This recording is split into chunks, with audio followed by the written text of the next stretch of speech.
Have you ever sat by the window, watching the cars roll by, and thought to yourself, I used to be out there, too? Maybe you've even whispered it under your breath, I miss the days when I had energy.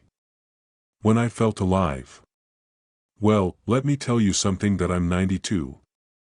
I still drive, not just to the corner store, I'm talking about 3-hour road trips, music on, windows down, hair blowing, just like I did when I was 42. And do you want to know the truth? I haven't been sick, not even a sniffle, in over 30 years. Now, you might be thinking, come on, that's not possible. But I promise you, it is.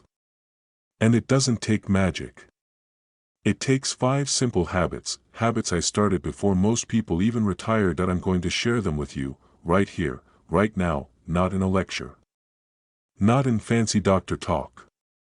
Just one person to another, because if you're watching this, maybe a part of you still wants to feel that spark again, maybe you want to feel strong again, maybe, deep down, you still want to drive. Let's begin with the first habit, and I'll warn you, it's not what you expect. When people hear I haven't been sick in 3 decades, they assume I must have cut out sugar, or done extreme diets, or taken 100 pills a day, but no. My first and most powerful habit is what I do within the first 5 minutes of waking up every single morning. Before my feet even touch the floor, I talk to my body. Sounds silly, doesn't it? But stay with me. That I place one hand on my chest, one on my belly, and I say out loud, thank you. Thank you for keeping me alive. Now let's move, stretch, and shine. And then I sit up slowly and take in the light. You see, your body listens to the way you speak to it. At our age, no one else may talk kindly to you, but your own voice can still be the strongest medicine you have. That morning ritual sets the tone. It tells my immune system, get ready. We're not shutting down today. It tells my bones, wake up, we've got places to go. I don't start my day complaining about my knees or my back. I start it with respect, and over time, that respect has turned into power. Now, I know what you might be thinking. That can't be enough. You're right. That's just the beginning, because the second habit is what I do immediately after that. I move. But not the way most people move. That I don't just shuffle to the bathroom or sit and stretch a little. That I treat my mornings like I'm preparing for battle, because every day, the world gives us a new challenge. For 15 minutes, I do what I call longevity movement. It's not yoga. It's not weights. It's remembering how to move like a child. That I swing my arms like I'm flying. I twist my hips like I'm dancing in the kitchen. That I march in place like I'm leading a parade. Why? Because the joints we don't move, forget how to move. The moment we stop treating our bodies like they're alive, they start acting like they're not. You see, the human body has a secret switch. When it believes it's still needed, it fights harder to stay alive, but when it feels forgotten, it begins to let go. That's the real reason people get sick more as they age, not just because of germs, but because they forget to tell their body, you still matter. I remind mine every single day. Now here's the part that surprises people the most. I don't take any special vitamins, but I do something every morning that gives me more energy than coffee, and it doesn't cost a cent. I go outside, even when it's cold. Even when it's cloudy. Even when I don't feel like it. That I step into the light, I open my arms, and I breathe in deep like the world still belongs to me. There's something about early morning air. It's cleaner. Quieter. Full of a kind of hope most people forget exists. The birds aren't chirping for no reason, they're celebrating a new chance, and so am I. While the rest of the world hurries to check their phones, I stand with the trees, and you know what I whisper? I'm still here. That moment, that stillness, it does something to your heart. It resets your nervous system. It lowers your blood pressure. It sends a signal to your brain that says, there's no emergency. You're safe. And when your brain believes you're safe, it lets your body heal. This isn't just philosophy, this is science, and yet it's something our generation understood long before the studies were published. Back in the day, we didn't need apps or machines to tell us how to stay healthy. We had fresh air, real food, and time with people who mattered. And that brings me to the third habit. This one it's personal. It's the reason I never feel lonely. Even when I'm alone. It's the reason my heart still beats. With purpose, and it's the one habit most people ignore, until it's too late, but we'll talk about that in just a moment. That third habit I mentioned, it's the one that saved me from the slow death no one talks about. You can eat right. You can walk every morning. But if your heart doesn't feel full, if your spirit feels empty, the body listens. It shuts down, little by little, without you even noticing. That I see it happen in neighbors, in old friends, in people who used to laugh like thunder and suddenly just grow quiet. So here's what I've done every single day, for over 30 years, even on the hard days. Especially on the hard days that I connect, not with a screen, not with a TV, with a person, even if it's just one. A wave to the mailman. A chat with the woman who bags my groceries. A call to someone I haven't spoken to in months, just to say, I thought of you today. I don't wait for the world to knock on my door. I go knocking first, and I know how it sounds. I'm too old for all that. But believe me, you're not. You're never too old to be seen, to be heard, to matter. You see, our bodies are built on rhythms. The heart beats. The lungs rise and fall. Life depends on connection. When we isolate ourselves, we break that rhythm. The body feels forgotten. The immune system weakens. And the days blur into a gray fog. But when we connect, even for 5 minutes, we remind the body, you're part of something bigger. You're alive. Now here's where things get interesting, because this habit of connection, it's not just emotional. It's physical. Tangible. In fact, I've made it a rule to hug someone at least once a day. Doesn't matter who, friend, grandchild, stranger who becomes a friend. I reach out. I hold on. I share warmth. There's something healing in a hug. Something that medicine can't match. Did you know that a single hug, 20 seconds long, can lower your blood pressure, ease pain, and even boost your immune system? Science caught up to something we've always known in our bones. Touch heals, even if it's just your hand on your own chest, whispering, I'm still here. And if you've got no one around, then write a letter. Even if you don't send it, write to your younger self. Or to someone you've lost. Or someone you miss. Put your heart back in motion, because when the heart stays still for too long, it forgets how to beat with joy. Now, I want to take you into the fourth habit. Point 1 that might raise a few eyebrows, because it's not about eating salads or taking supplements. It's about something far more powerful. And it begins with silence. Every day, no matter what, I take 10 minutes to sit with nothing but my breath. No distractions. No news. No background noise. Just the sound of me, alive. Why? Because silence is where the truth lives. When you sit quietly long enough, you start to hear things. Not voices, but wisdom, your own. You hear your body saying, slow down. You hear your heart whisper, I miss dancing. You remember things you thought were lost, the taste of summer peaches, the sound of a loved one's laughter, the way your hands used to hold the world like it was all yours. And in that stillness, something beautiful happens. You reset. Like a lake that stops rippling after a storm, and you realize, you're not done yet. That quiet moment every day is how I've avoided the kind of stress that ruins so many, because stress is a silent thief. It doesn't kick down the door. It sneaks in. In tight shoulders, shallow breathing, restless nights. But when you learn to sit with yourself, truly sit, in peace, you shut the door on that thief. You tell your body, this is a safe place. And your body responds with health. Now, let's pause here, not because the story ends, but because what comes next might be the most surprising habit of all. It's the one that's kept me out of hospitals. Kept my bones strong.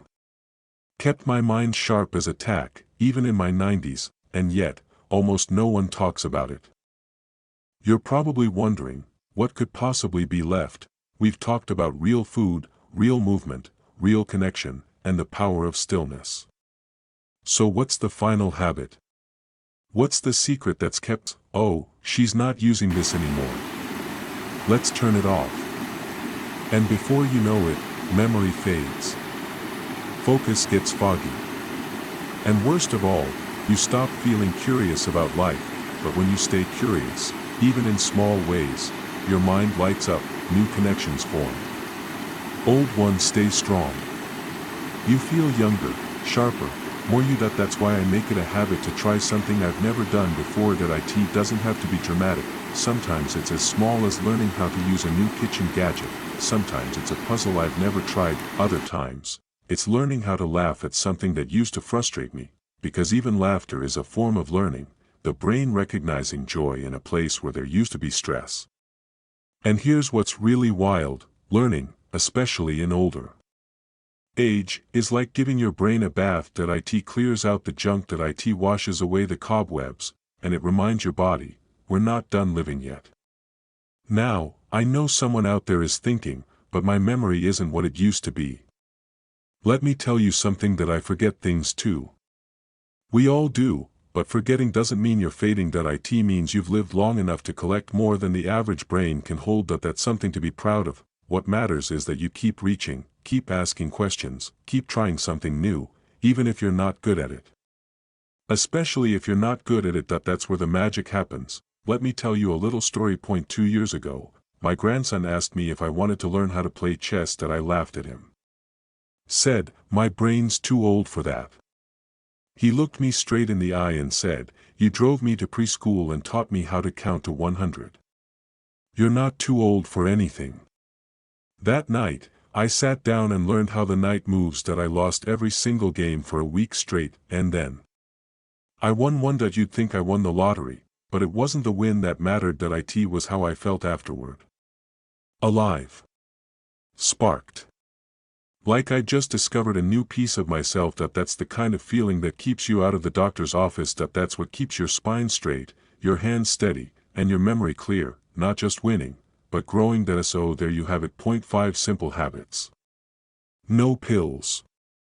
No fads. Just a life lived on purpose. I eat real food that grows from the earth, not from a box. I move like someone who still wants to dance at 100. I reach out to others, even when it's easier to stay quiet. I sit in silence so I can hear the truth beneath the noise, and I never stop learning, not because I have to, but because I get to, and the result, I'm 92. I drive. I live alone. I cook my meals.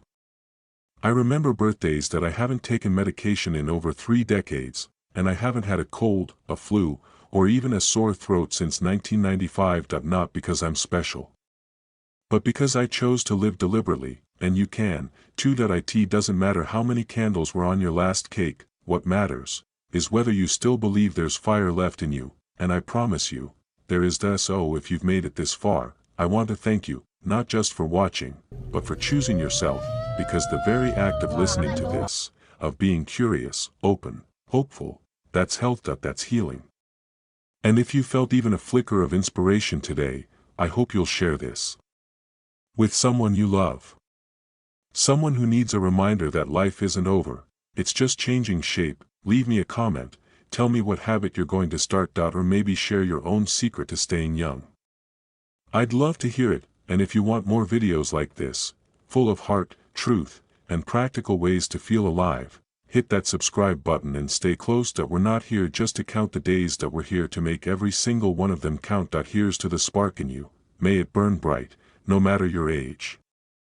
You know, when I was younger, I used to think growing old meant slowing down, that one day I'd just wake up and feel irrelevant, like the world had moved on and left me behind. But now, at 92, I've realized something completely different. Aging doesn't mean fading. It means refining. It's not the end of the road. It's the part where the view gets clearer, where you finally have the wisdom to look back, and the courage to move forward anyway. So many people talk about the golden years like they're just about rest, naps, bingo, waiting rooms, but I believe the golden years are golden because they shine with clarity. You finally know what matters. It's not status, not noise, not how many emails you answered or how many likes you got. It's something quieter. Deeper that it's walking outside and noticing how the light hits the trees, that it's hearing a child laugh, and remembering the sound of your own, that it's waking up in a quiet room and realizing you have another day. Another chance, and the truth is, you don't need to be young to feel alive, you just need to say yes to yourself again, yes to movement, yes to nourishment, yes to connection, yes to rest, yes to learning, yes to life. Every day I wake up and ask myself, what can I do today that my future self will thank me for? Sometimes the answer is something small, like stretching before I get out of bed. Sometimes it's choosing fruit over sugar, or calling a friend I haven't spoken to in months, and some days, it's just choosing to be kind to myself, because let's face it, we've all made mistakes, that we've all wasted time, that we've all ignored our bodies, our hearts, our needs, but that doesn't mean we're finished. That it just means we're human, and the beautiful thing about being human is that we get to start over every single day. That if you're listening to this right now, I want you to hear me clearly. You are not behind, you are not too late. You are not too old, you are a living, breathing miracle, with a heart that still beats, a brain that still thinks, and a soul that still feels.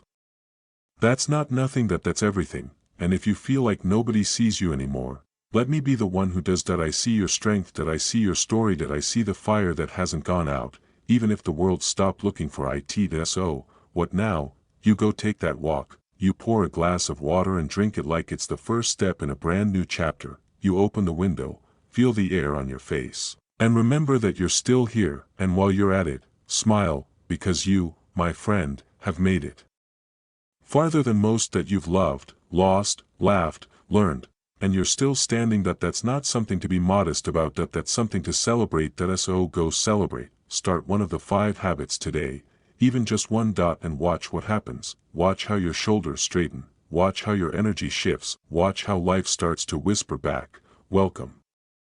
I've been waiting for you.